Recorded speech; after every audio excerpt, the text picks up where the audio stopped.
Perfect.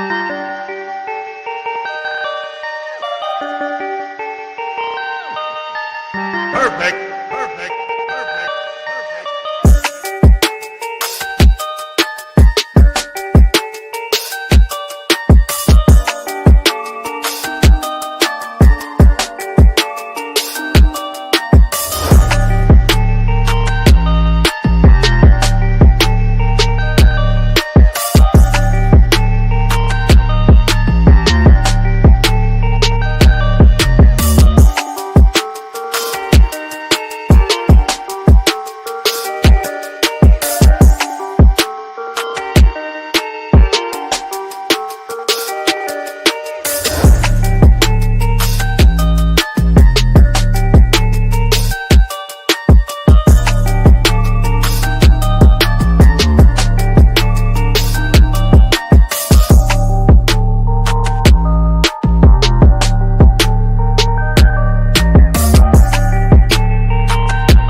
Yo, what is up, Kyle? Hello, everybody. Thank you for tuning in. We are here and we are live. Are you frozen? I think Kyle's frozen. So. Oh, you're not frozen anymore. Hello. Welcome. Welcome to the show, Kyle. You're here. I'm going to burn my house down tonight. Nice. Yeah, I'm sick and tired of the fucking bullshit internet that we have here. I'm sick and tired of freezing and lagging and looking like an amateur on this goddamn show 3 weeks in a row now. Time to burn this fucking joint down. Time to get that fucking gigablast. Is what you need. Gigablast. I don't know. But hey, I'm here. I think my internet caught up. So I'm happy to be here. It's 9 o'clock on a Wednesday. It's the best place in the world to be to talk some bare knuckle. And it's the Mike and Mish show. And we got two guests that are coming on tonight. Mike, how you feeling about it? I'm feeling pretty good. We've got a couple of guys who, just a couple of G's. Couple of G's in the world. You know, we've had a lot of police officers and Marines on lately. You notice that? Yeah, we have. Yeah. And tonight is no different. We're gonna get and two of them were named Keith Richards.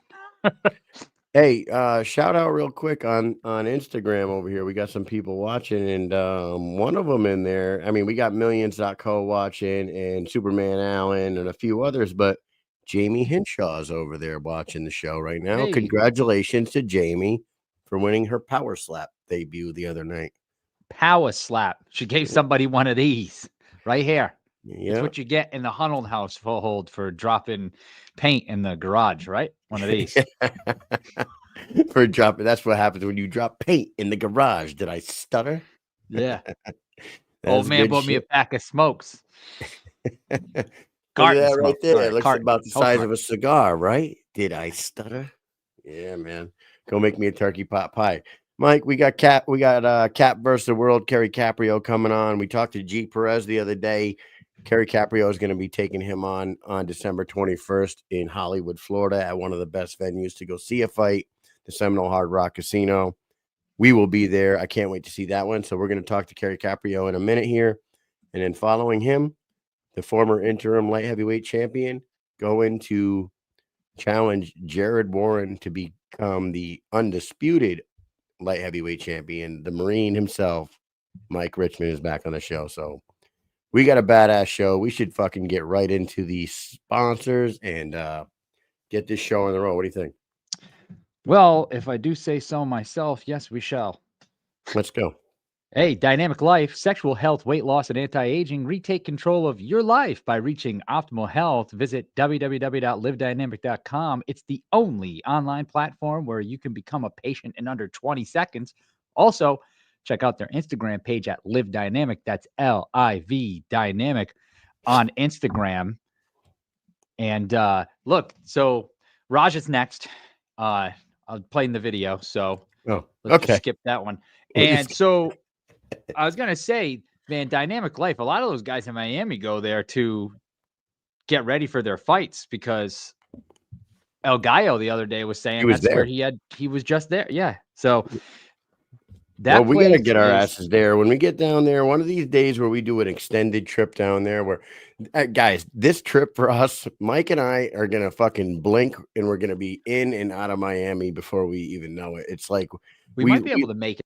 Oh, maybe we land there midday or late morning on Friday, but it's like we're there Friday night, Saturday, and then we're on a plane Sunday morning and we're home. We're there at 9:30 or something on Friday. Right. So, but when we get home though, we're gonna be home. The kids aren't even gonna know we left. It's gonna be fucking crazy, dude. This one's one of the quickest turnaround trips that we've had so far. But I'm excited for it. We love to go to the Hard Rock down there and. Let's go check out our first guest. What do you say? Yeah, let's do it. When we come back, we will be joined by Cap versus the World. The Rasha is a true scalar plasma energy technology with the most advanced base 12 frequency collection that protects, enhances, and harmonizes the autonomic nervous system. This can help a soldier, athlete, or animal improve their training, endurance, recovery time, and overall performance while achieving the ultimate victory-winning mindset called consciousness coherence. Once in this state of consciousness coherence, a soldier or an athlete is able to advance his target focus to a level where it is completely in the now present moment with relaxation and stress release. The Rasha is where science meets consciousness.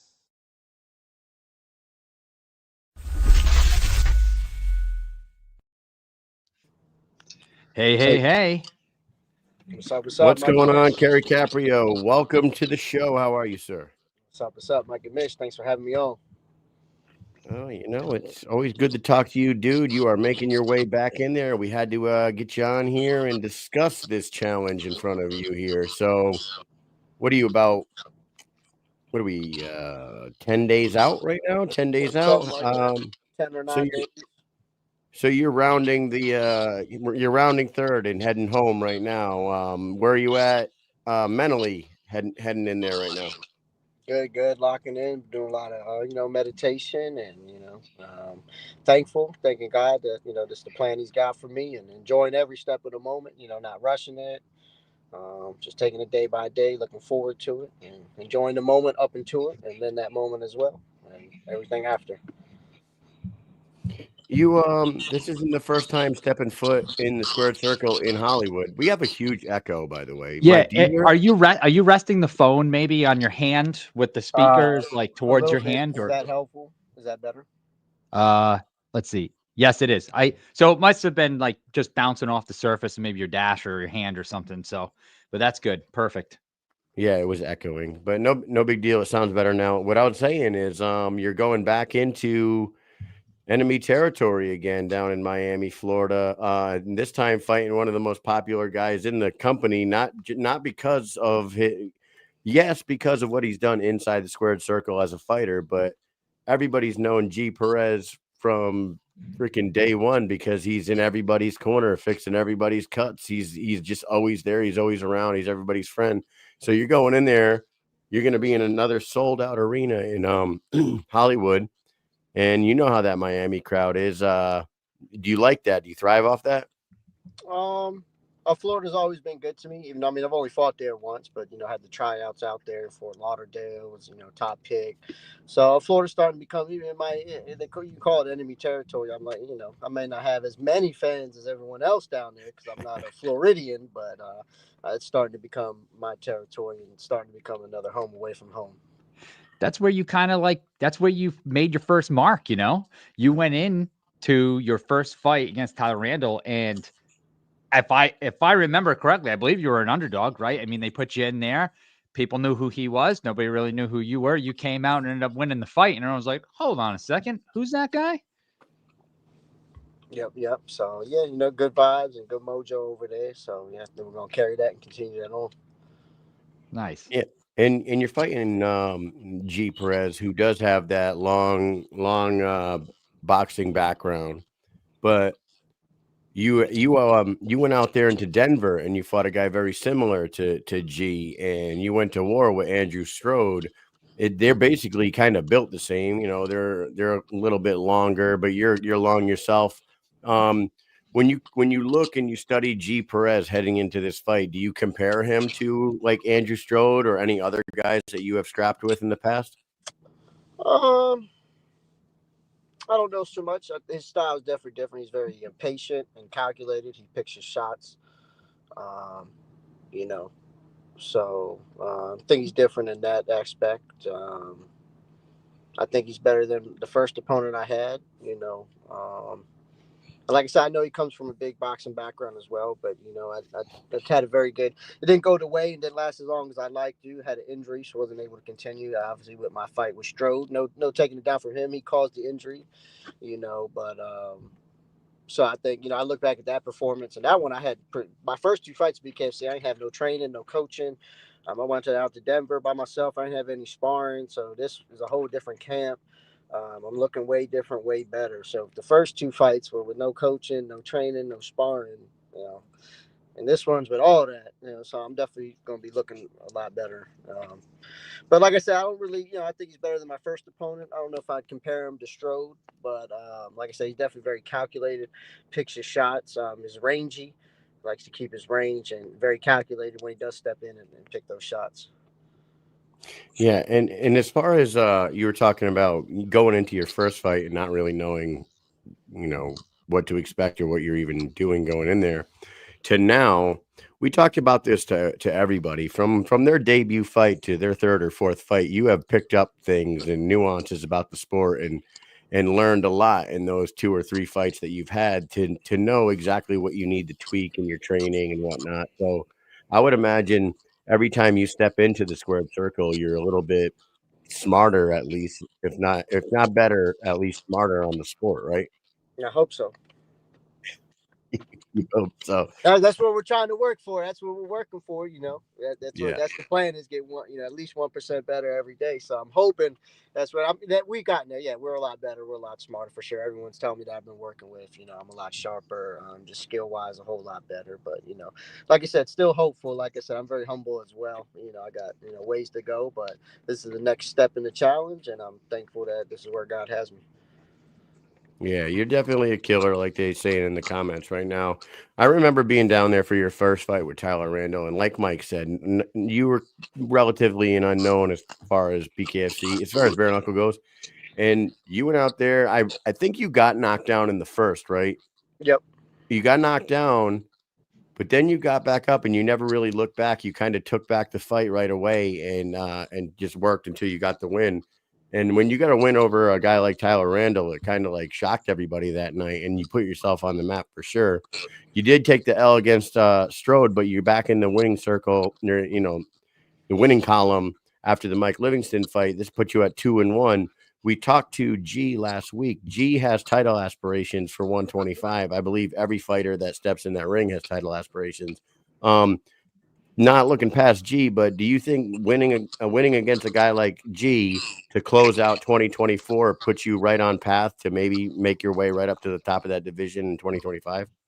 For certainly, just because I beat Randall and he's ranked. I'm not. I'm not even sure what the rankings are right now. They're all over the place. Randall's number 3 right now. Yeah. Okay. See, I don't even. We're not even going to talk about the rankings. We'll just leave that out the way for now. But even on box record, there's some questionable stuff. It's like really. I don't think anybody does the box rec ones. I think that's just like an automatic. I think at one point in time they looked fairly decent, and then all of a sudden I went in there one day, it looked like they got corrupted. But that's another story for another day. I think it's just an automatic thing. I don't think anybody actually moves those around. I think it's just like a program. Even these 125 rankings, BKFC rankings. Yeah, we're not going to talk about that. Anyways, so what are we talking about? So yeah, not looking past this fight. Obviously, yes, a win. Obviously, depending on how I win, can I get a win too and not be injured, so I can have a quick turnaround? That's the most hopeful outcome. I pray that as well, so I can have a quick turnaround because I need another car too. So I do need another paycheck. So I'd like to hopefully come out uninjured, get a quick turnaround, get another paycheck. But like I said, not looking past anything, just this fight. But yeah, definitely if I get a good, impressive win. If I look sharp, if I come out looking untouchable, oh yeah, that'll definitely, especially being at Hollywood on DAZN, it's a big card, and we're both, obviously he's a bigger name just because obviously he works for the company. He's 4-1 as well as a fighter, but maybe I'm not the most out there, but I'm a dog in this division for sure. So it's gonna be some fireworks for sure when we step in there. So either one of us with an impressive win definitely will take it the next step, and we should see ourselves in the BKFC. Whoever wins should see one of us in these BKFC rankings, at least I hope. Yeah, very well, might be. I would absolutely think so, without question. Now, everybody knows how you fight. Everyone knows how G fights. This has possible fight in the night candidate written all over it on a card that's stacked with fucking awesome fights, man.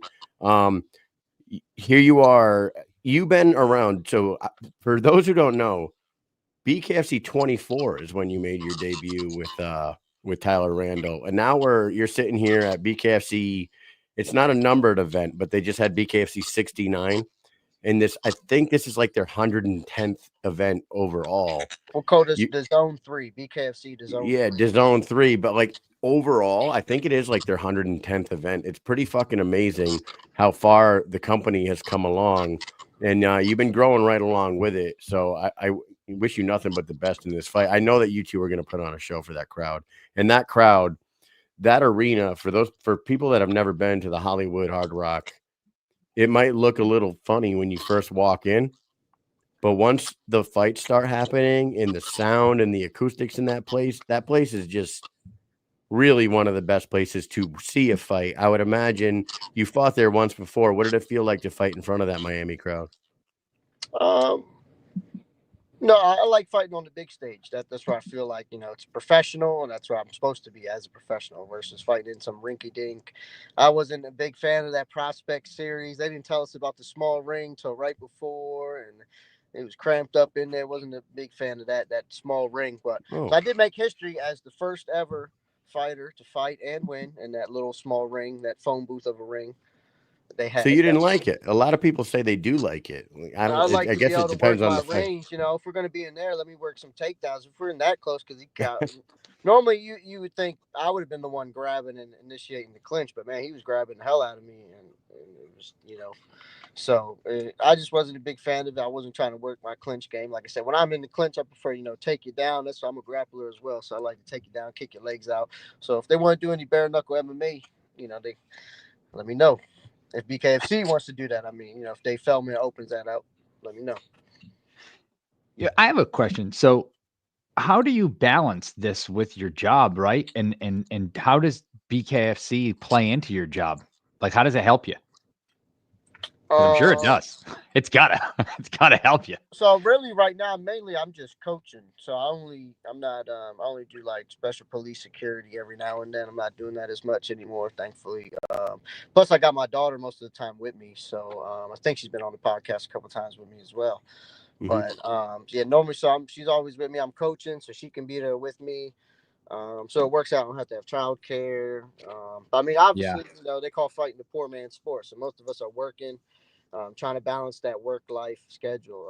I'm just finished up at work now. One of the gyms I was coaching at, last class ended at 8:45. So I was able to work out with them. A lot of times I coach, get to work out with them as well. So I'm always in the gym. And around that. And like I said, I always got my daughter with me. So everything's falling into place. Every time I look back and complain about where I'm at in life, I'm like, you know what? This is where I wanted to be a year ago. So let me just keep working, getting better. Life's falling into place. I just turned 32. So I'm just, Oh, shit. When? This year. I turned 30 this year in April. Oh, So, okay.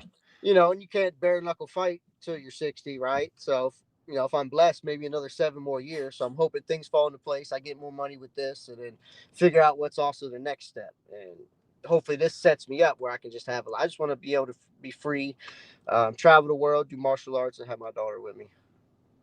You can definitely do bare knuckle till you're like 51, 52, though. They're doing that. I don't know if I want to do that. Yeah, no, these guys are crazy out here. So when you're doing the special police work, like what exactly is the difference between special police work and Yeah, like? I don't really do that no more. But it's Well- it's private security, but you got police powers. So some people say Oh, it's okay. a security card, but you better know.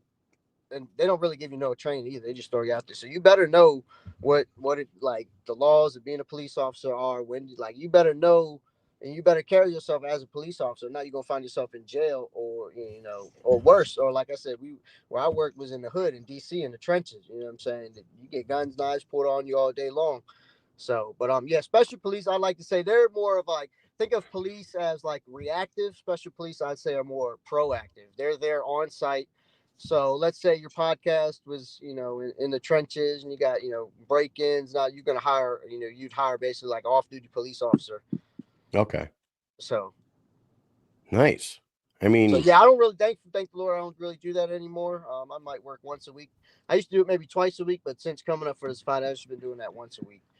well, that's good. It seems like thankfully a a lot better dangerous job. Yeah, it sounds like a dangerous job. And if you're trying to, make a living out of a professional fighting career, then that might actually throw a damper on things. So, interesting, very interesting. Go ahead, Mike. Did you see last week's card? Were you watching? No, I didn't get to. I watched some of the highlights. A lot of times those fights are on too late for me. Normally, I work every day. I coach every day, and so normally I'm in bed at that time most of the time. So I wasn't It always boggles my mind when you fighters are like, "Oh, I didn't watch the fights." It's so crazy because I feel like I'm so. I'm not trying to talk bad, but I know the last time No. I went on the app, I couldn't watch anything. It was not working for me. The one No time way. I stayed up, it didn't even work for me. That I think sucks. it was the one Andrew Strode was. I was trying to watch his fight, and it wouldn't fucking, excuse my language, it wouldn't work. So, and I watched the last one on DAZN. It all depends on who. If I know people for sure, but I can't. Man, I work the next morning. Yeah. No, I hear you on that. I just think it's funny because it's like, obviously I'm not a fighter, but I won't miss a fight. I'm watching them all, right? So then I assume in my head, like, oh, the fighters got to be watching all the fights, right? But a lot of, I'd say at least 50% of the fighters are like, no, I don't watch the fights, or I catch just a few of them the next day or the highlights. It's so watch funny. People I know. If I know the person or I'm a fan of the person, I'm definitely going to be tuned in to watch. Also depends. Like I said, when I was in Thailand, it was great because a UFC fight that's at night on Saturday is Sunday morning. So yeah, it's great. And the rest of the world really don't pay for the UFC fights. It seemed like it's up everywhere for free. So yeah, they have it on regular cable, which is kind of funny that we pay and $80 being a in fighter, a subscription. Being a fighter, I'm broke. That's a good. I call it a poor man's sport. That's why I'm doing this. I'm trying to get some money. So but then I also, being a fighter, I don't feel right either about doing illegal streams either, because that's how fighters help make money. Right. Yeah. Well, I was going to ask you about that 2-second knockout, the fastest knockout. There's a new fastest knockout. Yeah, Yuli Diaz's knockout. What'd you think about that? Yeah. I seen one. I saw 50 Cent had shared an edit, because you got all these crazy AI edits now. Yeah. So that shit was funny too. So they got some funny edits out there, and that's what I say now. Yeah, like I said, a good win like that, you could be on the good side of that edit, or like I said in Denver, I was on the bad side where I got the bucked up other night. So, oh my God, that's right, son of a bitch. stuff. I laughed. Most people forgot about it, but I laughed at that. I woke up the next morning. I was like, oh man, that's embarrassing, but part of the game. Yeah, there was some good. There was that knockout, but there was definitely some nice performances from some guys, some bounce back performances. Like A Samples looked great against your former opponent, Mike Livingston. A Samples looked great. Keith Richardson in the main event. Oh my God! Yeah, He looked like he was all the way back, man. He looked great. Yeah, I watched the Keith Richardson. At least I didn't watch it live, but I rewatched that full one, and then the one versus my former opponent Livingston as well. Yeah, they just keep pumping these events out, man. They keep building the rosters up. And is 125? Would you go up to 135 and take a fight, or do you just want to stick to 125 and make your way there? No, because I'm a small guy, so I'm not bumping up unless they pay me good money. Shit, I need money, but I'm all right. Yeah. And so you're fighting 4 days before Christmas, 3 days before Christmas Eve. You mentioned your daughter. You got any plans for you and your daughter after you fight on the 21st? Well, I pray I come out uninjured and all my eyes and teeth and nose and hands put together and don't have to try to see no doctor during Christmas week or nothing, and can just and yeah, that's it. Just spend some time with her, put that money in the bank, not have to touch it, and hopefully be ready to go take another quick turnaround because I need some more money. So, but if not, whatever God's got planned for me. But yeah, definitely looking forward to come back, spending the holidays with her for sure. You have them Christmas pictures. You got like stitches on your eyes. Well, we already did some Christmas pictures for sure, but yeah, that dinner ones might be a little.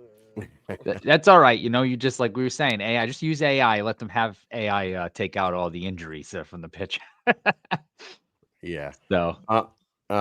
Shit. I was just gonna ask you. Oh, is she gonna be at the fights? Do you bring your daughter to the fights ever? I haven't brought her yet. She's just turned 4 this year. Yes, she was actually. This one's out in Florida. I'm not gonna. They say don't bring your family to war, but I know this one. We were watching. I think one of my last fights or so. Oh, one of the fights. We were watching one of the BKFC fights, and she was like, "Daddy, this is the fight you're gonna do?" And I was like, "Yeah." And she was like, "Oh, am I gonna be there?" Because, like I said, she's always with me watching me spar. She's always with me at the gym working. So. Yes, and afterwards we're going to Disney World. That's right up the road. Well, I'll tell baby I'm going to need another fight for that one. I need another fight to afford that. So. Shit, you're going to need a few fights now. Freaking Disney World with their prices. Oh, my God. Forget it. Do you remember the place we went to eat in Denver? Because I was just thinking about that. That freaking, what was the name of that place? I called it the Bucked Up something. It was Bucky or something. But I thought it was like the Buffalo Junction or wasn't it like? No, I called it the Bucked Up Grill because it was something very close to it. It was ridiculous, right? Like it was crazy. They were serving every damn type of animal you could ever think of, and it was expensive as all hell. I remember that. I remember looking at it going, I'm just gonna have a few drinks because my ass, I don't really want anything that's on this menu, and I am not gonna pay $75 for a steak. I might eat like a quarter of that shit. Well, the only reason they said, I don't know, it was my manager, I think Roberto Almost. She's like, "Come on, I'm paying for you." I was like, "Oh, okay, well then I'll come. If not, I'll keep it right here." So.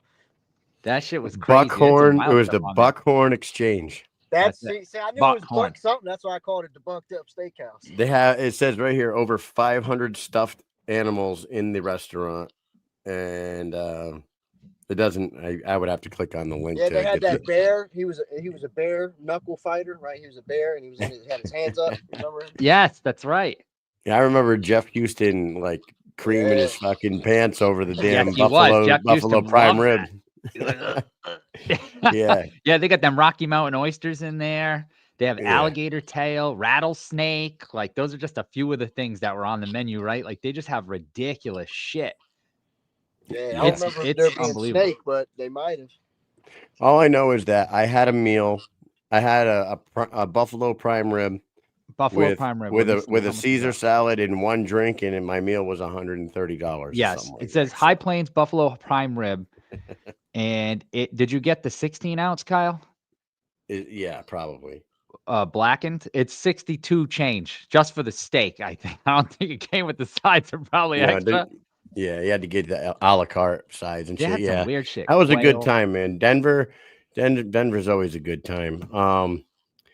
This time, though, you're down in beautiful, sunny Miami, and you're doing your thing again. You got Gee Perez across from you, so you know the crowd's going to be hyped for your event. I mean, your fight. We don't want to keep you too long tonight.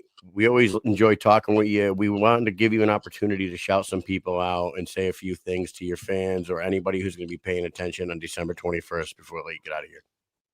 Yeah, first one, thank you guys for having me on.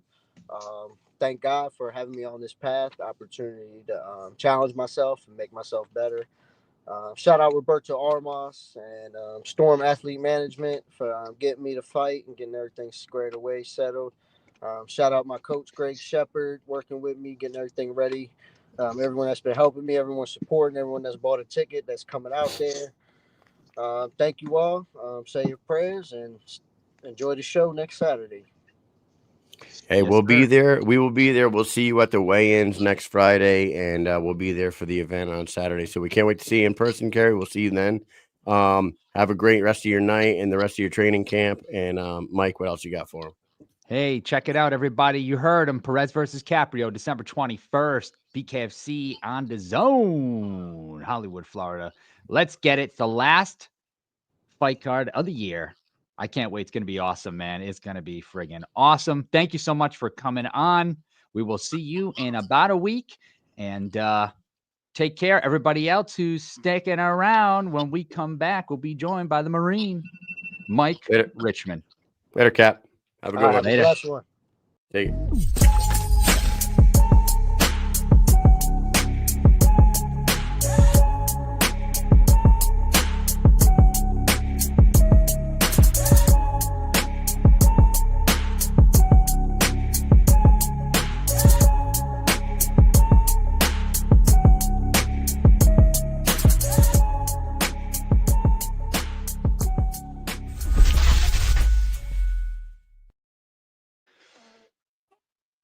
There he is. Mike Richman is back on the program, and this is probably the most lit up you've ever been. Yeah. On an interview with us. I will say that right now. You're usually in a dim, dark champagne room at the Gentlemen's Club. So how you doing, man?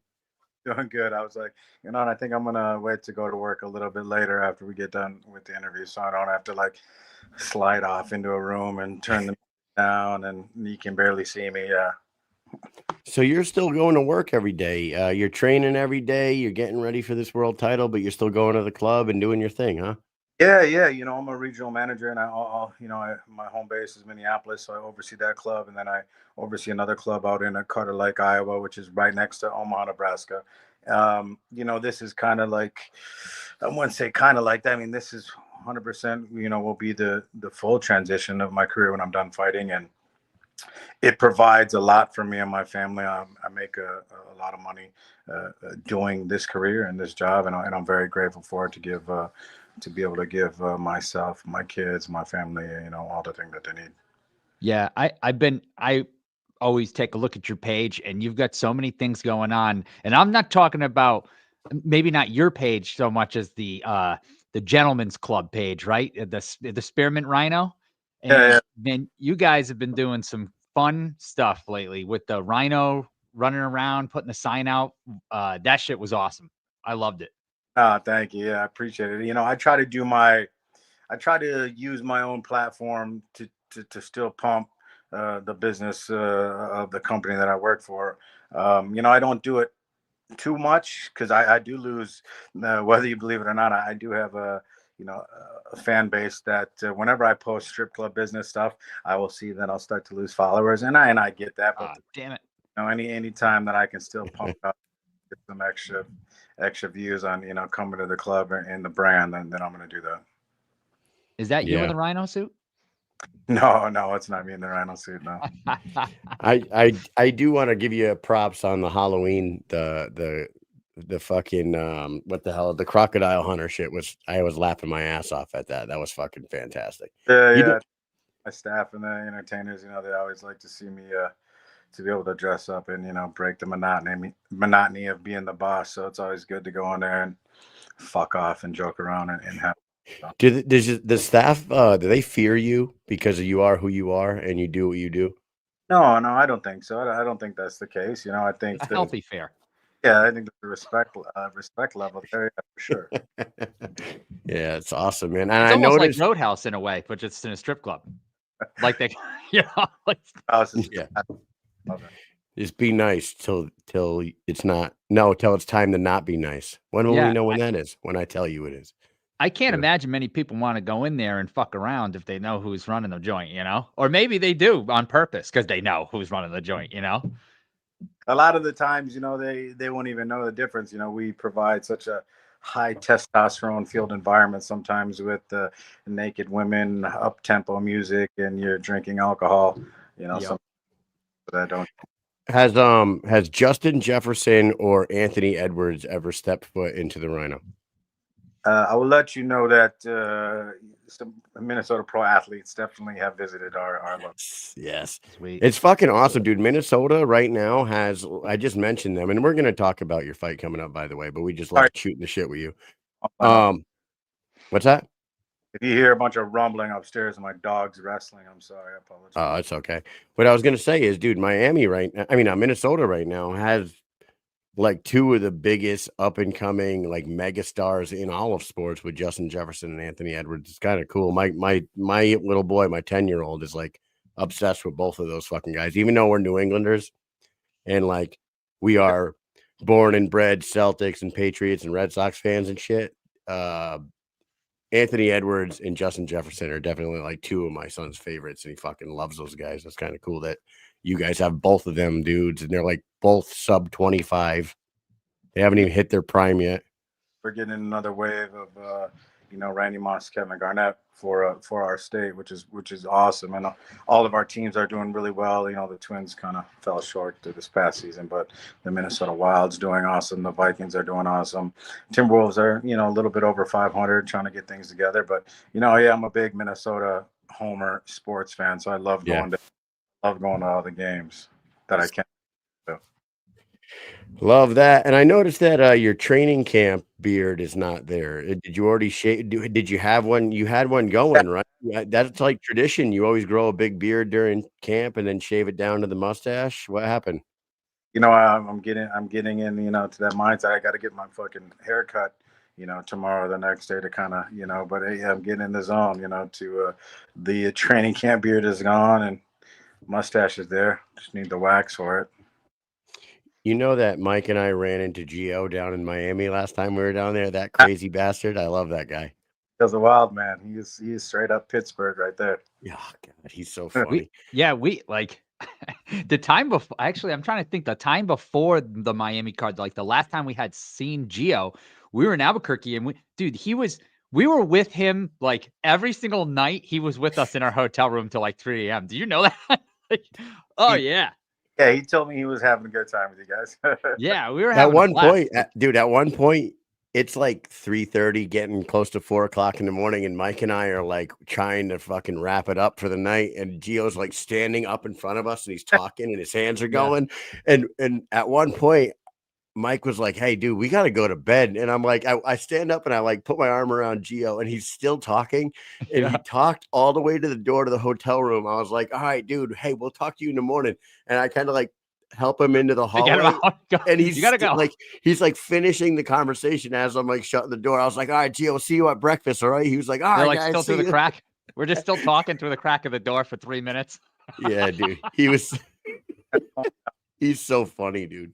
Oh, I love that guy. And then we were trying to take a picture in Miami, right? The guy was yelling. We had one of his buddies trying to take a picture, but he just kept talking. So we just kept talking. The guy's like, "Can you guys stop talking so I can take this picture? I've been holding the phone up for like 3 minutes." Yeah, fucking hilarious. And I'm assuming we'll be seeing him next week with you. Yeah, he'll be out there. Yeah, he'll be out there in my corner. Delico, my boxing coach, that I've been really working with this fight and the last fight, and especially this fight, and then my brother Sean, like always. So. Like always. Now, the last time we saw you was against Lozano, and you had taken a 9-month break. Yeah. Lozano, tough son of a bitch. You were cracking him, and it took you a few rounds to finish him off. Where would you say you are before, like coming off a 9-month break, would you say you were mentally and physically at peak performance against Lozano right there? I was I was in a good mental frame of mind, and in my mental state where I was definitely what carried me through the fight. Physically, I could have been in a better physical shape. I was probably the fit body wise, but like I still had enough stamina to get me through the fight and land the heavy hard shots that I needed to land. But physically it wasn't my best physical performance. And it's not to discredit Lozano by any means, because he came out there ready to try to put me away. But for me, that fight, the most important thing for me was getting my mental game back on point and trying to get refocused and a clear state of mind and just be ready to go out there and just have fun.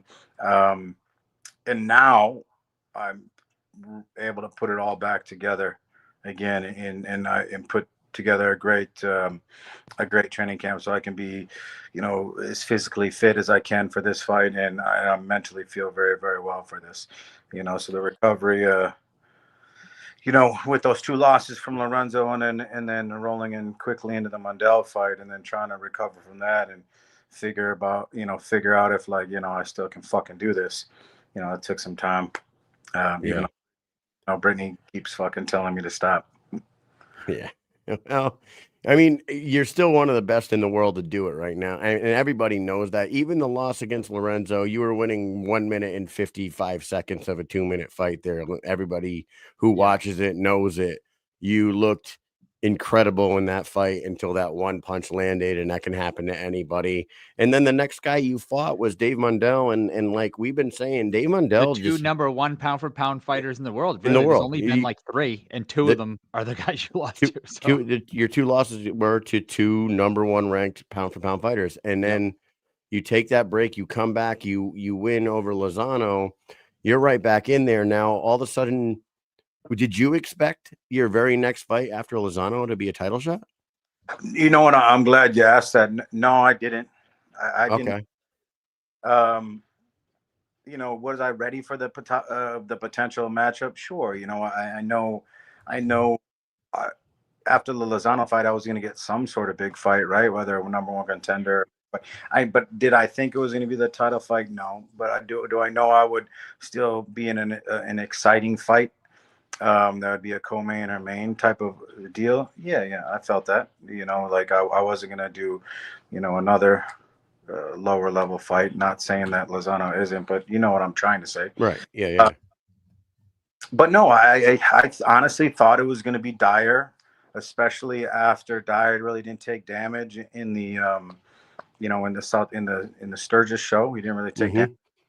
I figure he could easily do a quick turnaround and do the Dyer versus Warren 3, especially Dyer seems to be Warren's kind of kryptonite, outside of Doolittle, because he lost to Doolittle too. But like I thought it was going to be Warren versus Dyer. Maybe the Edwards cat, he looks super tough, but no, I didn't think it was going to initially. It made sense. I had heard some rumblings about a possible Bostwick fight with you too. I don't know. I don't like just rumorville, you know what I mean? Like Bostwick was a name that I had heard tossed around, but then this one come up and I'm like, man, fucking Mike, dude, this is 3 of your last 4 fights will be title fights, right?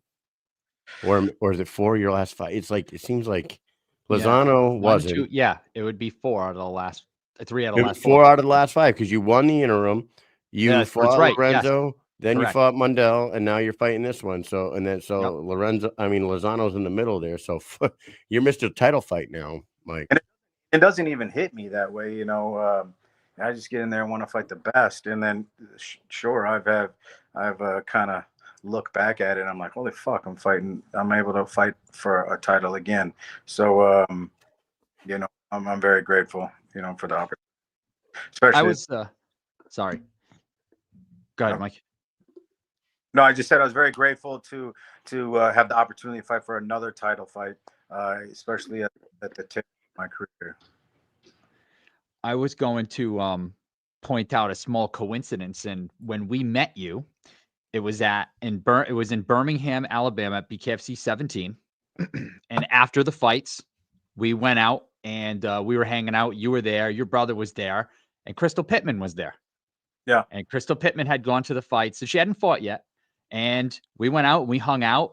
And it's all kind of come full circle now because she's kind of in the mix here too, being with Jared Warren, obviously. And I just find that like it's just I don't know, it seems like it was forever ago to me. And now it's like come full circle. And obviously everybody's cool, like outside. Like Jared Warren's a very respectable guy too. So I highly doubt we see any heat between you two guys. I feel you guys are both. He's a fireman. You're a former Marine. You know, I just feel like you guys are too respectful. Never guys. a former, right? Cool. Mike, never a former. He's always a Marine. I'm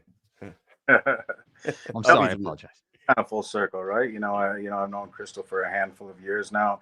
Obviously, I knew her when she was in a different relationship, and then rolled into the relationship with Jared, and became friends with Brittany, and obviously we're all friends. And then you become friendly and friends with Jared, whether you call it an acquaintance or some sort of friendship. So then you roll into this fight, and in this business, they're gonna eventually fight someone that you're friendly with, a friend. Like I said, if I could possibly cross paths with Josh Dyer. I fucking love that dude. That dude's fucking an animal, and I'm friends. But like, it's just these things happen sometimes. Who also fought on that BKFC 17 card. Yeah. And Dyer is also fucking hilarious. That guy is. We hung out after the Sturgis event at the Grunt Style after party. He's just a fucking riot, man. He's like he's got this look in his eye like he's completely like on like his wires aren't quite crossed right. But he could handle himself the entire night. Like he's well spoken and everything, but he just looks fucking insane. You know what I mean? I love that guy. He's great. Definitely has an he's got the intimidating crazy eye look on him for sure. For sure. Now let's talk about Jared. Like you just talked about, everybody likes Jared. He's a respectable dude, but you do have to punch him in his face next week. 10 days from now, you got to punch him in his face and you got to take his belt from him. When you're looking at a guy like Jared, like you said, he's only lost the 2 fights, one to Dyer and then the no contest and then Doolittle. He has looked pretty fucking good in the sport, right?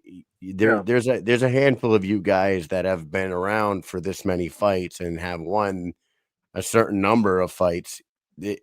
Warren's a pretty impressive guy. What are your thoughts on him as a fighter, and what are you looking at when you're heading there in 10 days?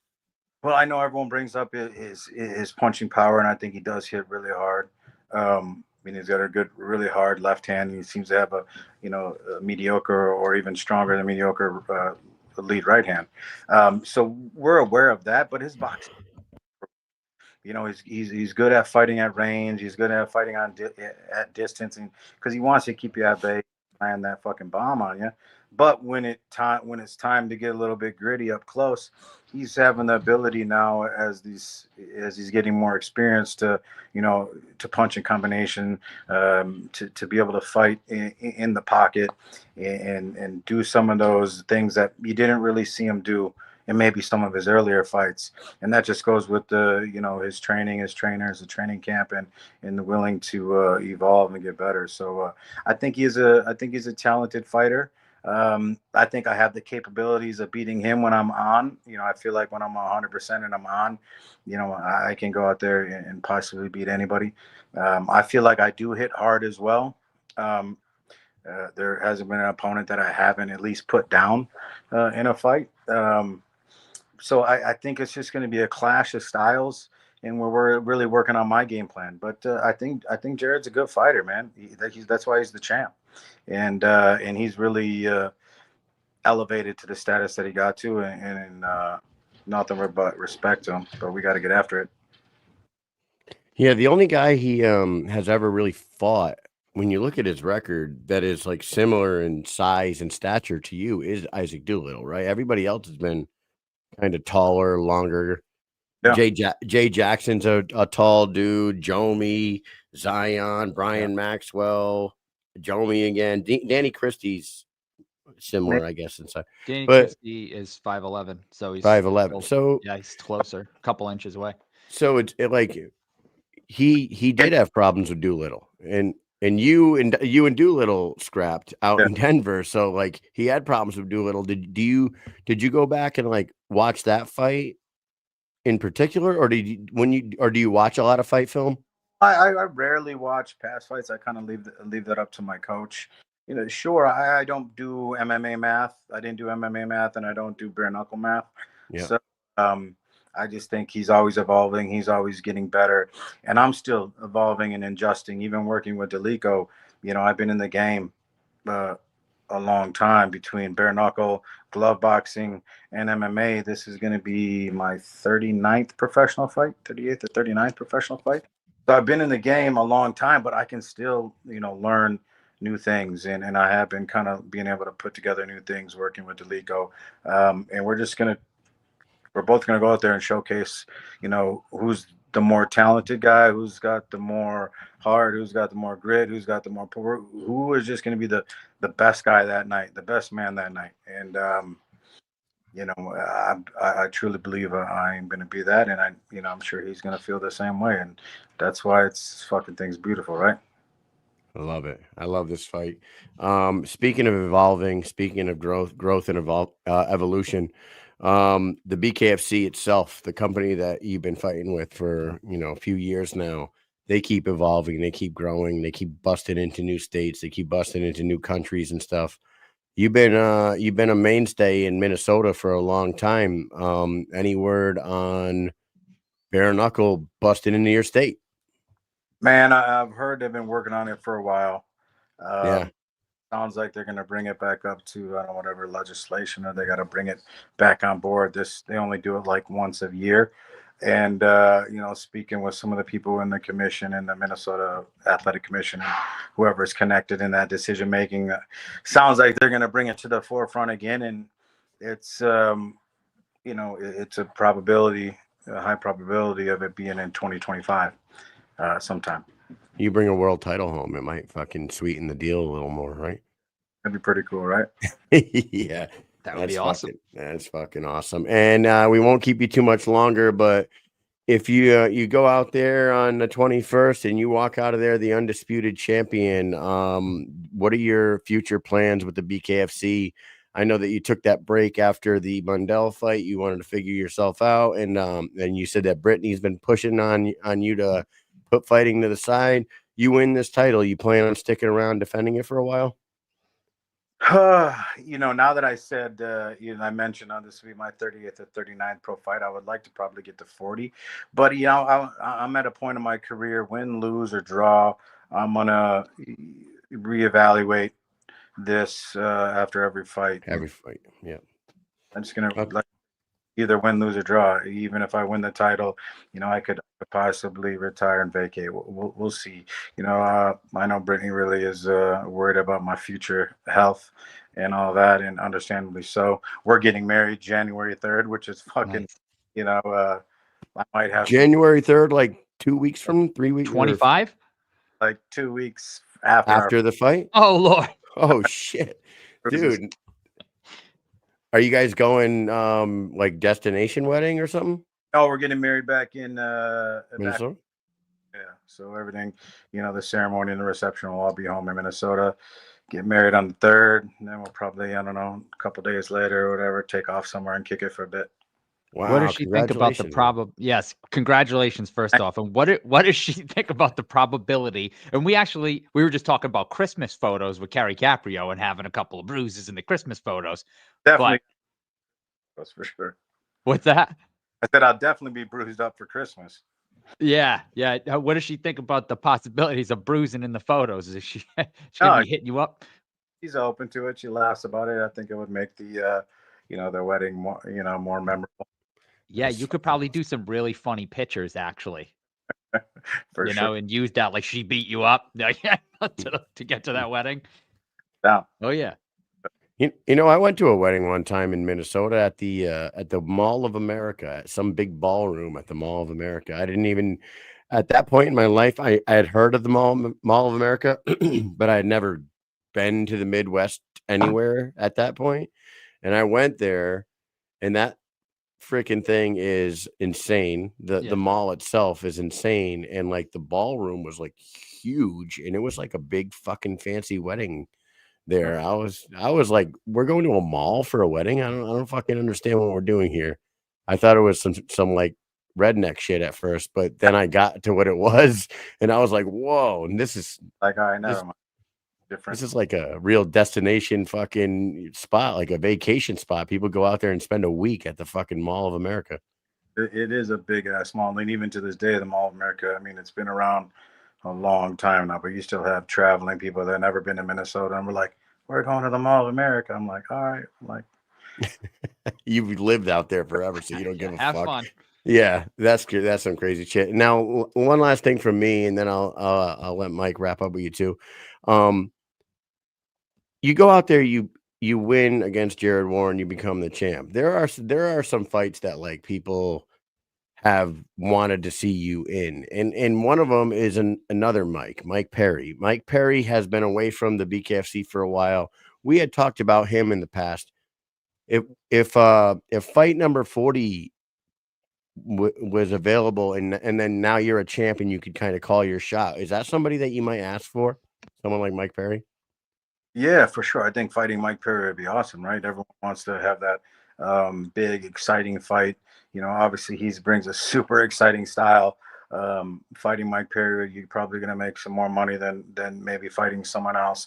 So there's so many other variables that come into play, but just style wise, it's an entertaining fight. I know everyone's clamoring to fight him. I know Mundell wants that fight, and you know, hopefully he can get that too. But yeah, of course, yeah, I would love to fight Mike Perry. I think styles would be great, and it would be a fucking scrap. Yeah, I think that it would be a scrap, and I think that you're a big enough name to like entice him to want to fight. You know what I mean? Like, because he's a big star. Let's admit it. He's the biggest name out there in the sport. He might be on rocky terms with the BKFC right now, but they'll bring him back in a heartbeat. You know what I mean? And it would have to be the right opponent for him to want to come back. And I feel like you are one of a few that would like draw him back. You know what I mean? Yeah, I think he would look for obviously some sort of big name fight, big name opponent. You know, if Jeremy were to beat Eddie, you know, that you could possibly see that match, those guys scrapping on the road. But yeah, of course, he wants to go for a bigger name, understandably so. And I think, you know, with winning the title, and I feel like I still carry some weight with people wanting to watch me. I think that could be something that could be done. Absolutely, man. Can't wait for this fight with you and Jared. We're going to be down there. Like I said, Mike and I will get down there Friday. We'll be there for the weigh-ins and the event. So we will see you Friday, and we'll talk to you then. And Gio, we'll see all you crazy bastards when we get down there. Can't wait to see you all again. Let's give you a minute here to shout some people out and say a few things, and then we'll wrap up with you. All right? Yeah. I just I appreciate all the fans that continue to support me and follow me, and hopefully y'all looking forward to the big fight December 21st. And you know, big shout out to a lot of my big sponsors that have been with me for a handful of last fights. You know, OnlyFans, the biggest one that's been rocking with me for a while. You know, I just got with Singh Contracting, and you know, I'm looking forward to working with him. And you know, big shout out to Kevin Smith. I'm not the easiest person to deal with sometimes, you know, behind the scenes dealing with my manager. And you know, sometimes I'm mad and angry, and he listens to it via text or phone call. But it's nothing but love, and shout out to him, man. Just everyone that continues to support me, man. You know, it's been an amazing fight career, and I'm so glad to be kind of ending my career here with BKFC. And you know, let's just fucking make it happen. Absolutely, and you could become the undisputed champion, world light heavyweight champion on the 21st. I can't wait to see you down there, Mike. Thank you so much for coming on. Hunold, what else you got for Mike?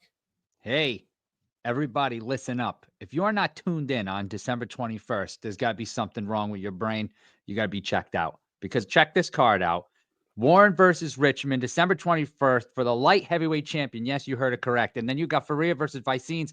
You got to look at the damn television and watch these damn fights, man. What are you doing? Tune in.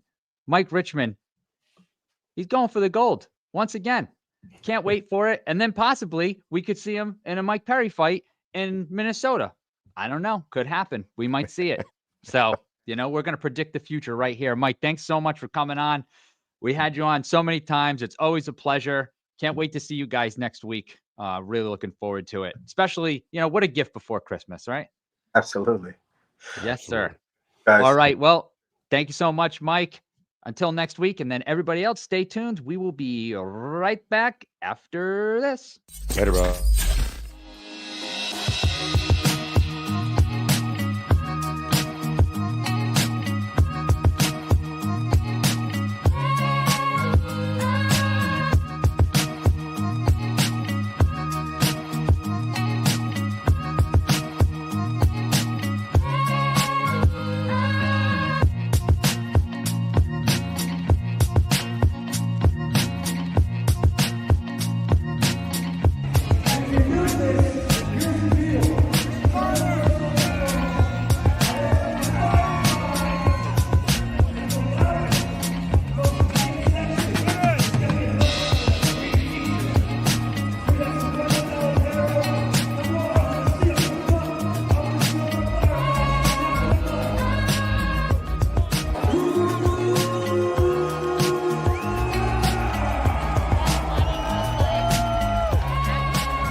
There is a reason we played that video, and the reason is BKFC is coming back to Mohegan Sun February 1st. Lane versus Van Camp, also featuring Brennan Ward, which we knew was going to happen. Damn it. We knew it. I love it, dude. I love it. Whaling City Boxing Zone, Brennan Ward out of New London, Connecticut. He is built for this sport. That kid is a union pile driver in his full-time job. I have talked to many people that have grappled with him, rolled with him, and fought with him. And it's like he has steel pipes going through his hands to his elbows. This part of that man's body is impenetrable. And talked to some collegiate wrestlers that told me that he has the strongest grip that they've ever felt in their entire life. So you can imagine what that grip feels like in a fist punching you in the face. I think that he's made for this. I think he's made for it. He would be a good opponent for Mike Richman, actually, Brennan Ward. I mean, I know that I think they're actually buddies from their Bellator days, but true. But I think they would throw down. That would be one fucking hell of a fight, actually. And February 1st it is. We've heard a few other names that are going to be coming out in the near future, but they're building and what I noticed, they don't have a number on that, and it doesn't say DAZN either. So I wonder if does it say DAZN on there? It's on the app right now. It just says it doesn't have a DAZN. It just says February 1, BKFC Mohegan Sun Lane versus Okay, so I wonder if it's going to be a number, because this one's a DAZN one coming up. Then Pachanga is a fight night. Yeah. Then Knucklemania. So it could potentially be BKFC 70. 1. Which one? Oh, 70 is in the UK. No, 70s is next week, isn't it? Oh, no, it's not. That's not even a number. No, it's not a number. Next week is BKFC on DAZN 3. Yeah, it is. It's another DAZN. How the hell are they gonna keep track of that? I'm wondering. I don't know. It's BKFC on DAZN 3 next week in Hollywood. Do they call it 3 though? I don't know if they do. I don't know, but it's the third one on DAZN. Yeah, in Hollywood. On DAZN Hollywood. Then Pachanga is a fight night. Then Knucklemania 5, so it would be 70. So it could potentially be 70. We'll find out. Yeah, Chad says I think it'll be numbered. So we'll see. Yeah, that's a lot of events. I mean, they're doing their thing. So think about it. They're doing like prospect series, fight nights, numbered events, DAZN events. They're fucking. I mean, they're busy. Yeah, they're definitely busy. I could have sworn when they first announced this that it was going to be 70, but I guess they made it to DAZN. It might have been. But it's incredible. I cannot wait to see this event next week. If you guys haven't gotten a chance to go look at the DAZN card, Google that shit. It's weird because if you go to the app and go to live events upcoming, it's not listed. But if you go the DAZN card next week, I don't see it. I don't see it on my app. The Hollywood one? Yeah. Oh, on the app? Oh, it's on the website. It's on the website. That's what I was just going to say. You have to go to Yeah. Google and just type in BKFC on DAZN I don't know Hollywood, why they do that. and then the first thing that'll pop up on Google is the website. You can click on that, and then you can see it there. I feel like it's they weird. should You still don't see the DAZN cards on the app. I don't know why. Because I mean, I feel like they should still put it on the app. You just don't watch it on the app. They should still be promoting those fights on the app because, like, for sure, if you're a new fan coming into the sport and you're looking for stuff and you're like, oh, I don't even know that fight's coming up. Like, you know what I mean? Like, if you're using the app to get your news and you don't know that whole card is coming up, you don't have no idea. Should absolutely be listed. I mean, there's got to be other. There's pictures of it though. When you go on it, right there. You know, so there is. There's a picture. Think about this upcoming card, and in the comment section, Big Face is in there, and he says, "Wow, man, Perdomo, El Gallo, the Marine, Captain Deadpool, Misfit. Yep. This card is fucking stacked." But on top of that, you got Sabah Hamasi making his debut in the BKFC on the prelims. Sabah Hamasi came from the UFC and then went to Bellator, and he's a fucking beast. He fought Brennan Ward in Bellator.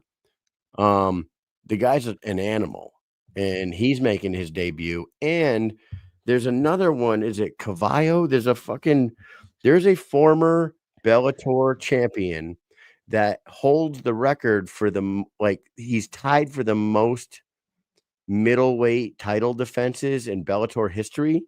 And he's on this card, and they haven't even fucking talked about it at all. Rafael Cavallo is on this card. On the prelims, Rafael Cavallo, who is 17-8 in his MMA career and held the fucking Bellator middleweight championship, defended the title 3 times for Bellator, tied with Alexander Shlemenko for most successful middleweight title defenses in Bellator history. This dude is no joke, and he has lost quite a few fights in his last, few years. He's lost, 6 or 7 of his last 10 fights, but this is not MMA anymore. He's not getting submitted anymore. He's not going to fucking have to deal with half the shit that, rear naked choke, fucking split decision loss, decision, split decision. He did get knocked out a few times, but Rafael Cavallo and Sabah Hamasi are both making their debuts for the BKFC in the prelims. It's fucking wild to me, dude. That shit is crazy. That shit is crazy. And the first fight of the evening, the fight number 1 on the DAZN card, is Tyler Randall versus Austin Lewis. So Tyler Randall, the number 3 ranked flyweight in the BKFC, number 3 in the top 5, is starting the night. Then Rafael Cavallo makes his debut against Gilberto Fuentes. Then you got Sabah Hamasi against Eduardo Peralta in the prelims, and then you get into the main. Where are you looking? Are you on your app? Why is it not? Are you on the app looking at the fights right now? I'm looking at a different website that has a bunch of BKFC events listed. Why is Cavallo not on it anymore? He is, but he's on the prelim, second fight in. Yeah, that's what I said. Yes, but before him is Walker and Bloom. Oh, okay. They've got Randall and Lewis starting the main card right now on the website. All right, so it's different on a different website. And Hamasi Peralta are the main fight for the prelims. For the prelims, yep. So the website has the first one is the first fight wrong. Hey, either way, dude. Walker, whoever they are. Bloom and Walker. It's a hell of a card. It is a hell of a card, and we get to go see it, Mike, You before know who Christmas. else that we haven't had on, and maybe we'll have to get these guys on maybe before we get over there, because we'll have a show tomorrow, show next week, and then no show on Thursday because then we traveling. But Mhm. Ibarola versus Perez, right? Plazaola is fighting, Plaziola's fighting. and then we know Duran's fighting, but he's fighting Ruffin, Kasim Ruffin. So yeah. Who Brian kept calling Bruce Ruffin on his show yesterday. Did you see that? Bruce. No. I was laughing at that. He kept saying Bruce, and it's because he's a Philly guy. And Bruce Ruffin is a former Philadelphia Phillies pitcher. I'm assuming that's why it was stuck in Brian's head. Like Brian kept saying Bruce. He called him Bruce Ruffin like 4 times on the show yesterday. It was funny. To go quickly back to the app thing and them not having the events, like I think they should still have the countdown in the live events ticker and just say that on DAZN or something, but still have the countdown, because it shows all live events and it's not in there. However, on the home page, there's a lot, there's a video of the event, there's a ticker about the event, there's a poster, there's a countdown, there's a lot of things about Hollywood happening. But then you go to the events and it's not there. So it's like, I don't know. I feel like just put it in there with the countdown and just say like, hey, it's on DAZN, so that people, when they're looking through the events, they know it's coming up, whatever. Just being picky. No, you're right though. Nobody, because I go in there and I'll just click right on those lines and I'll click on the events to try to see like what's coming up in the days and whatever, just to get a grip on things.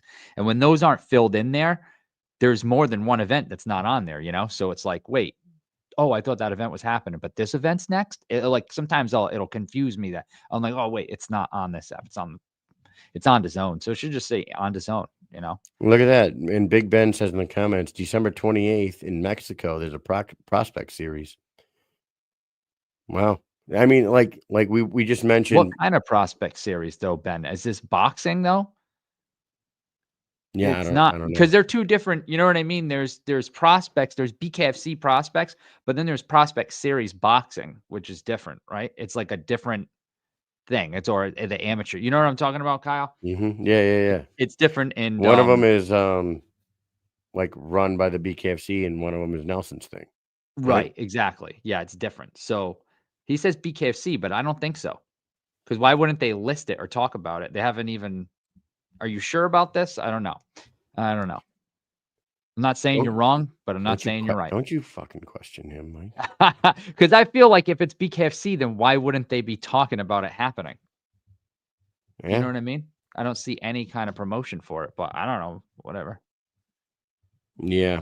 And I hope like in the next couple of weeks, we hear a few more fights for that.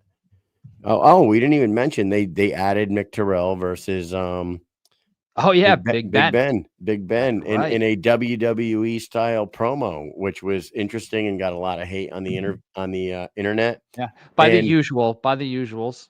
Yeah, but here's the thing too: the camera jumped the gun, and they've never really done anything like this. Unbelievable. Before.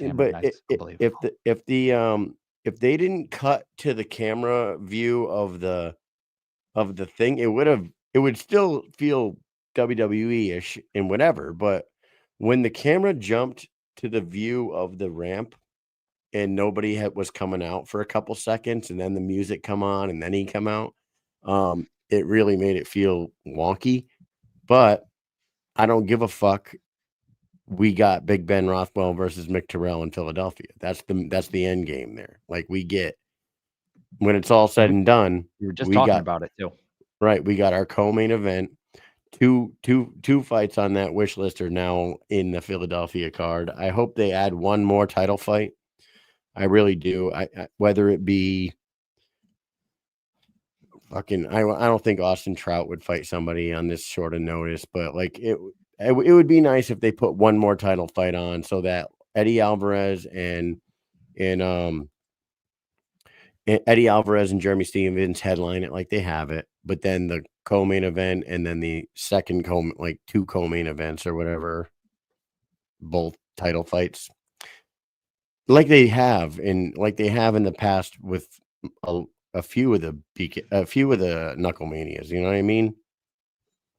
Yeah, I do. Yeah, I think there's a few more fights that are I don't want to call them mid, but they're not championship fights. You know, they're going to be good fights that might even be able to be made. They'll probably be main events on a fight night or something like that, but they're going to have to be under these championship fights. But you know, those are the type of fights that need to happen. You know, like the Lane Van Camp would be, and obviously it's on its own event, but that would be a good undercard fight for this. You know, Big Ben saying he this, heard Dustin Paige. Now Dustin Paige, and then this fight too. Oh yeah, that got announced too. So that's great to hear that Elvin's back and Kurdanov's back, because Kurdanov unfortunately tore his bicep against Julian Lane, and that was a nasty fucking injury. But he's at back. Knucklemania 4. So he's back, he's healthy, and he's ready to get back in there. And his first fight back is against an absolute legend in Elvin Brito. So that's awesome. Big Ben says he heard Dustin Paige might be on the card. I wouldn't mind that. I wonder who they would match him up with. Dustin Paige against the he says he heard Dustin Paige. I'm guessing he's talking about Knucklemania 5. Dude, Paige and freaking Lily would be nice, right? Like who would you want to see Paige fight? Dustin Paige. I'm trying to think, like when he fought. I'm trying to get the date. Why can't I find the damn date? You know, Wikipedia's being ridiculous.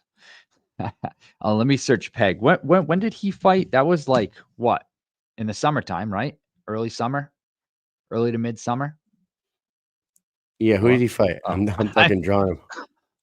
I'm drawing a blank on this. I wasn't looking at the screen. I was like, is he frozen? What the hell happened here?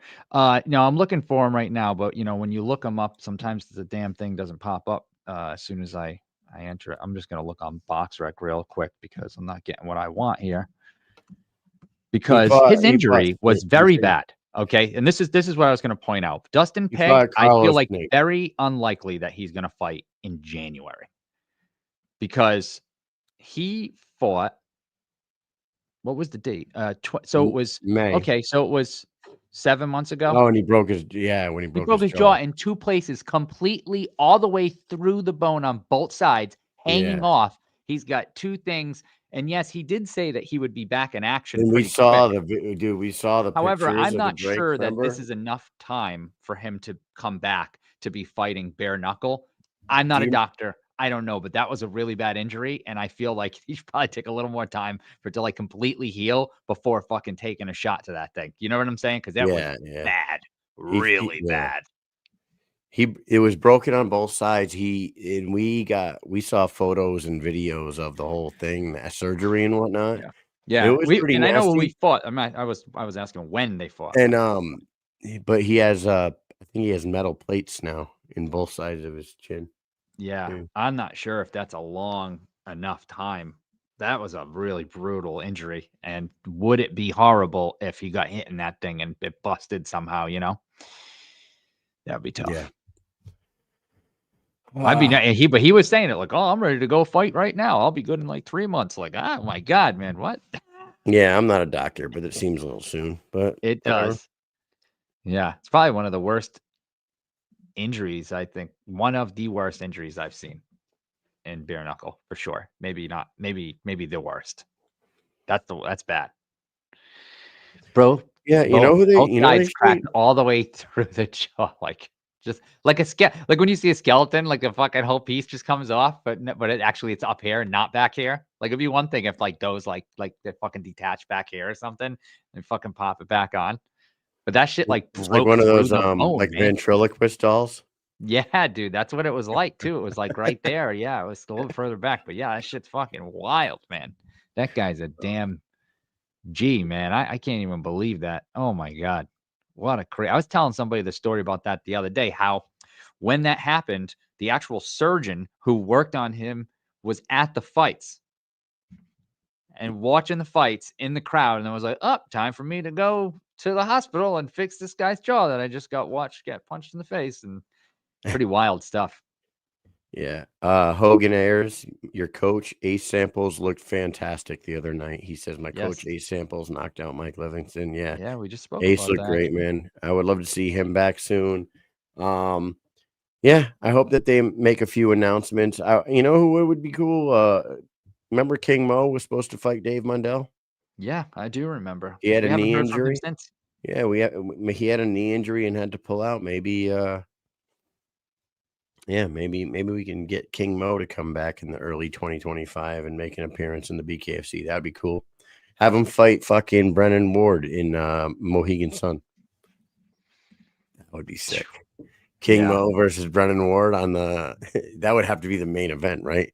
That would bump Julian Lane and Cameron Van Camp down to co-main event, and it would be main event shit right there. Brennan Ward and King Mo. That would be cool.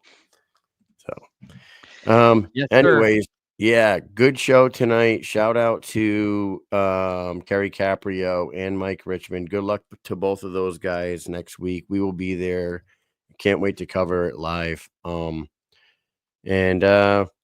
we got a show tomorrow night. We got Justin Watson coming on to talk about the 2-second knockout.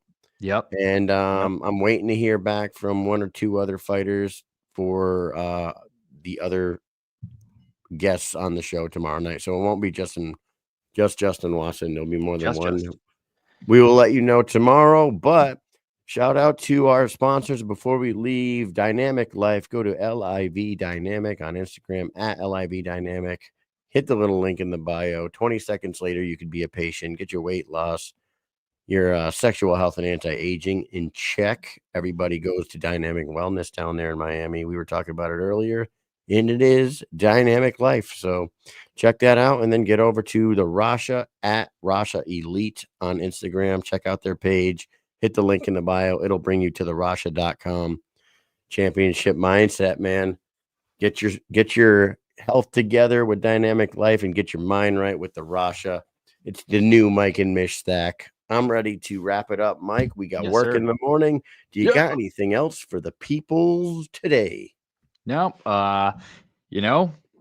just that love y'all. Thanks for watching the show. Just make sure you're sharing this up. And we don't say it enough because, we're just a couple of stew nods that still haven't learned to remind people to like, share, comment, and subscribe.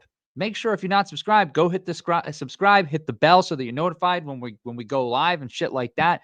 Because Facebook is stupid and they are haters. I don't know what the problem is, but lately they've been flagging all our stuff as spam. So it's either somebody is hating on us and flagging our stuff, and then it's getting flagged, and I got to fight it every 5 seconds.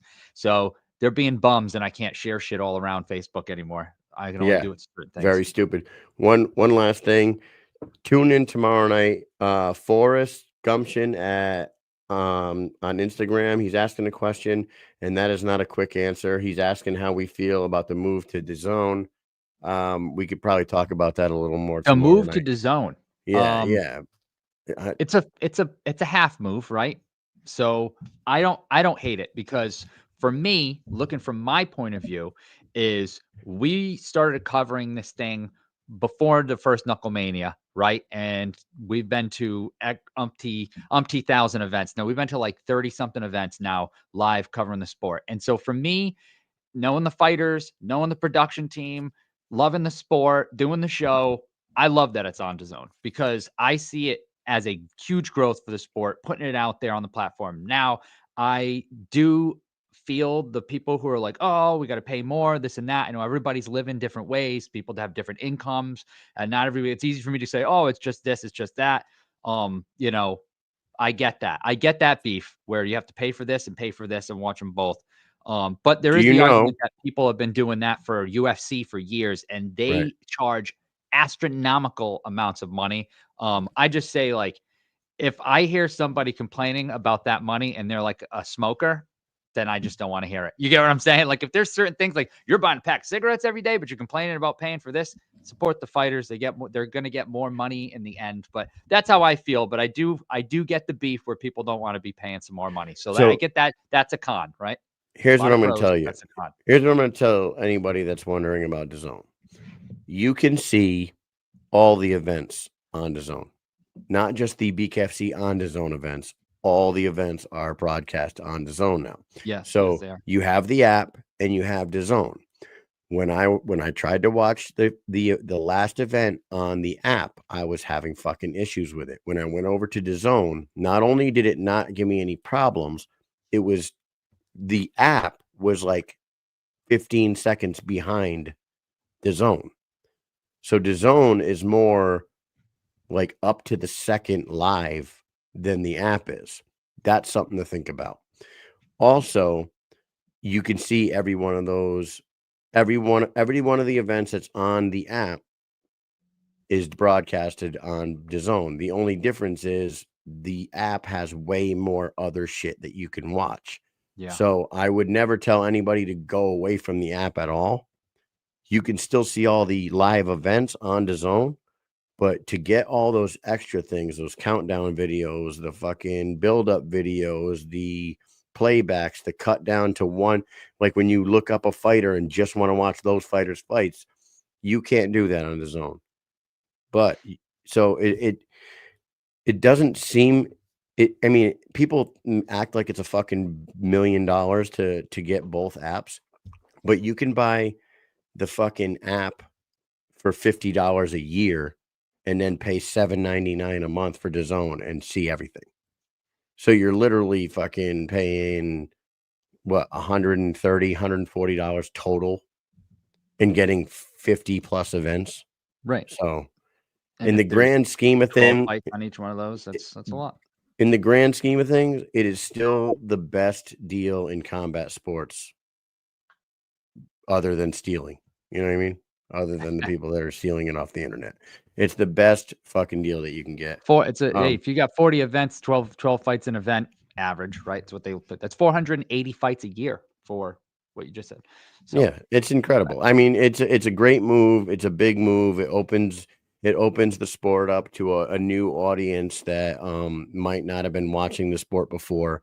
It's all part of the growth, and I think it's a great move. So there, we said our piece. You heard it. We said it, and we're gonna wrap it up tonight. We will see you guys tomorrow night when we talk to the world record holder for the fastest knockout in combat sport history, Justin Watson, 2.9 or 2.7. What was it? 2.9. I think it was 2.7. Either way, we'll talk to him tomorrow. If you blinked, you missed it. We're going to talk to him, and then we'll have another guest on after him. We'll let you know who that is tomorrow. Anything else for the people, Mike? No, sir. Let's go.